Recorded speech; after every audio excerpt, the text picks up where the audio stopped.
Hello everyone, कैसे हैं आप सब। स्वागत है आपका आपके अपने channel a path of life में। तो आज का टॉपिक है कि भगवान क्यों नहीं सुनते। यह सच जानकर आप रो पड़ोगे। अगर आपको भी ऐसा लगता है कि भगवान मेरी बात नहीं सुनते, भगवान चुप क्यों हैं। आप कई बार भगवान से रोते रोते भी प्रार्थना करते हैं और दिल से भगवान की प्रार्थना करते हैं, भगवान मेरी सुन लो, लेकिन फिर भी कुछ नहीं बदलता। जीवन ऐसे ही चलता रहता है जैसे कि था। क्या आपको भी ऐसा लगता है? तो कमेंट में जरूर लिखें। अगर हाँ, तो इस वीडियो को आपको आखिर तक जरूर देखना है, क्योंकि आज आपको वो सच्चाई पता चलेगी जिससे आपकी सोच पूरी तरह से बदल जाएगी।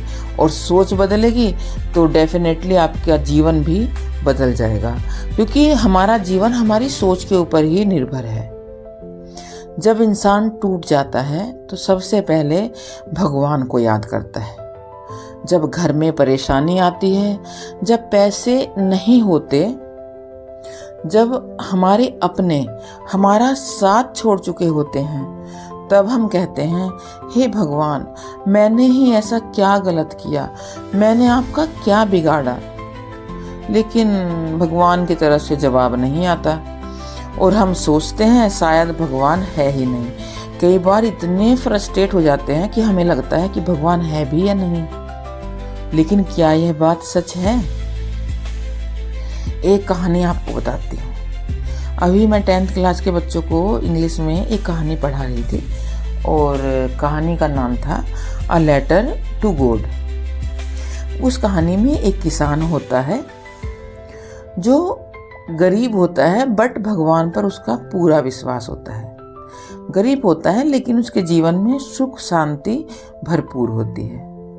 एक बार बहुत ज़्यादा तूफान आता है, ओले पड़ते हैं और उसकी पूरी फसल खराब हो जाती है।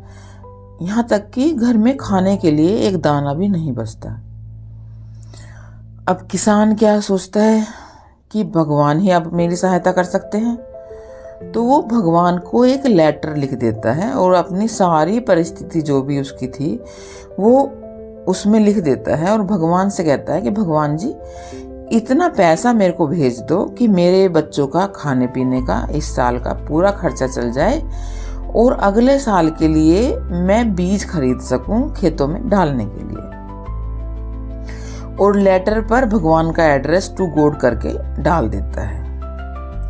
अब पोस्ट ऑफिस में भी वो उसको डाल आता है। जब पोस्ट मास्टर लेटर पर एड्रेस देखता है तो उस पर लिखा हुआ है टू गॉड, आश्चर्यचकित होता है और उसको इतनी ज़्यादा क्यूरियोसिटी होती है कि लेटर को खोलकर देखता है तो उसमें लिखा होता है। तो पहले उसको हंसी आती है कि कोई इंसान इतना इनोसेंट कैसे हो सकता है भाई, कि भगवान को लेटर लिख रहा है कि भगवान जी आप मेरे को इतने पैसे भेज देना पूरे विश्वास के साथ। उसको हंसी आती है पहले, बट थोड़ी देर में वो सीरियस होता है और कहता है कि इस इंसान का विश्वास देखो, भगवान पर कितना ज़्यादा विश्वास कर रहा है ये।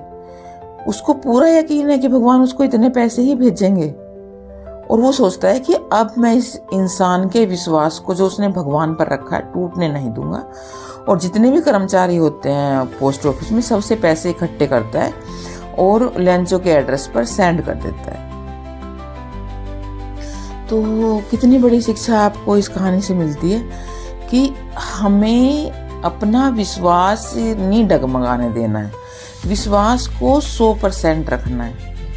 क्योंकि हमारी श्रद्धा ही अधूरी होती है, हमें शक होता है। अपने दिल पर हाथ रख के सच सच बताना, कमेंट करके बताना कि जब आप भगवान से कोई चीज़ मांगते हो, बाहर से कहते हो कि नहीं ये काम भगवान मेरा कर देंगे, बट अंदर ही अंदर क्या चलता है आपके पता नहीं, होगा भी या नहीं होगा। तो आपका 100% विश्वास कहाँ है? डाउट आपके अंदर है, शक आपके अंदर है, और जहाँ शक है वहाँ चमत्कार तो होगा ही नहीं। इसीलिए अपने विश्वास को आपको 100% रखना है। दूसरा ये भी है कि भगवान सही समय का इंतजार करते हैं। हमें बहुत जल्दी होती है, हमने आज मांगा और हमें अभी के अभी ये चीज मिल जाए, लेकिन भगवान को पता है कि सही समय कब आएगा। मैंने अपनी लाइफ के एक्सपीरियंस से सीखा है कि कई बार मुझे लगता है कि ये तो गलत हुआ, भगवान ने मेरे साथ ये गलत किया, बट कुछ साल बाद मेरे को लगता है अच्छा इसीलिए मेरे साथ ये हुआ था और मुझे भगवान ने ये अच्छी चीज देनी थी। मेरा खुद का एक्सपीरियंस है ये, कितनी बार मैंने नोटिस किया है। दूसरा, कोई चीज ना हमारे लिए जरूरी नहीं होती है तो भगवान हमें उसे नहीं देते हैं। जैसे आपकी मदर है, एक छोटा बच्चा है, वो मदर से मांग रहा है कि मेरे को चाकू दे दो, या आग से खेलना चाह रहा है, तो क्या मदर उसको आग दे देगी या चाकू दे देगी? नहीं देगी। क्या माँ नहीं सुन रही है? माँ को सब सुनाई दे रहा है बच्चे की बातें, लेकिन वो माँ को नहीं देगी। क्यों नहीं देगी? क्योंकि उसको पता है कि मेरे बच्चे के लिए ये चीज नुकसानदायक है। ऐसे ही भगवान को पता है कि आपके लिए क्या फायदेमंद है और क्या नुकसानदायक है। आपको नहीं पता, आप केवल 2 कदम आगे ही देख रहे हो, लेकिन भगवान 200 कदम आगे देख रहे हैं। उनको आपकी पूरी जिंदगी की चिंता है, तो फिर वो चीज आपको नहीं देंगे भले ही आप मांगते रहो, क्योंकि वो आपके लिए नहीं बनी। दूसरे, हमें कर्म भी अच्छे रखने हैं। अगर हमने प्रारब्ध ही अच्छे नहीं किए हैं तो भगवान अपने नियमों को कैसे तोड़ देंगे? भगवान अपने नियम नहीं तोड़ सकते। तो अगर आप सिर्फ मांगते ही रहोगे, मेहनत नहीं करोगे, कर्म नहीं करोगे, अपनी प्रारब्ध नहीं बनाओगे, फिर प्रार्थना करने से आपको कुछ नहीं मिलने वाला, आपकी जिंदगी नहीं बदलने वाली। कर्म करने से ही जिंदगी बदलेगी। अगर आपको लगता है कि भगवान नहीं सुनते, तो आज से ही, अभी से ही कुछ चीजें हैं जो आपको जरूर बदलनी है। नंबर 1, शिकायत करना बंद करो। सारा दिन शिकायत का पिटारा भगवान के सामने लेकर बैठे रहोगे, जो चीजें आपको मिली हैं उनका आप शुक्रियाना नहीं करोगे, तो भगवान को क्या लगेगा कि जो चीजें दी हैं उनकी तो इसको कदर ही नहीं है। दूसरा, जो चीज आप अपने जीवन में चाहते हो उसके लिए मेहनत करना शुरू करो, जी जान से 100% दो। तीसरा, 100% भरोसा भगवान पर रखना है। और यह बात जरूर याद रखनी है कि भगवान के घर देर है, अंधेर नहीं। और जब वो देते हैं ना, तो आपकी सोच से भी बढ़कर देते हैं। मेरा खुद का एक्सपीरियंस है। अगर आपने कभी ये सोचा है कि भगवान मेरी नहीं सुनते, तो इस वीडियो को एक बार फिर से सुनना और आज से ही यह कहना शुरू करना, भगवान मुझे सही रास्ता दिखाओ, जो मेरे लिए सही है वो करो। अगर वीडियो आपको दिल को छुआ हो तो लाइक जरूर करें।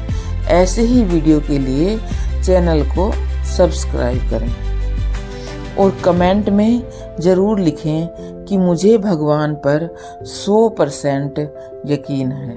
वीडियो को अपने दोस्तों के साथ शेयर करें ताकि ज़्यादा से ज़्यादा लोग फ़ायदा उठा सकें।